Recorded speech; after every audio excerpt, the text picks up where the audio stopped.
In 2009, the European Internet Foundation first conducted an exercise of this nature, and we called it the Digital World in 2025. Now, 5 years later, we're in the run-up to a new European election with a new campaign about to be fought across Europe, which will largely determine the agenda for the next 5 years mandate of the European institutions. We have therefore repeated this exercise. We're now calling it, as you can see here, the Digital World in 2030, What Place for Europe? This report is the product of about 1 year of intense debate and input from the many members of the Internet Foundation and many guests from around the world.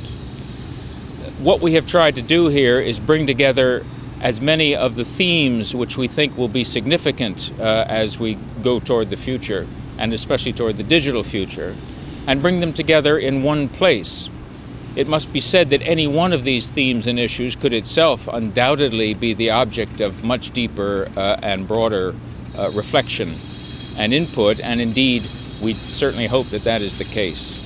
The fundamental message here is that we are, rather than at the beginning of the end of the digital revolution, we're at the end of the beginning, and that from here on we can expect to see these technologies proliferate and become adopted across our societies, across our economies, with fundamentally radical impact compared with the past.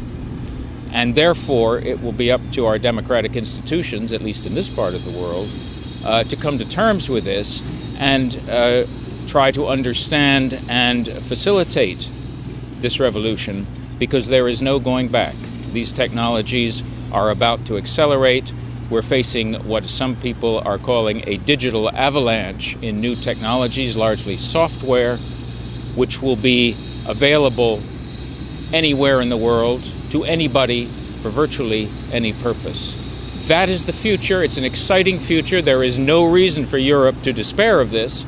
Europe has many strengths, but we also need to deal with some of our weaknesses. We certainly hope that the incoming European Parliament in particular will take up these challenges together with the other institutions and indeed the many member state governments whose action will be vital.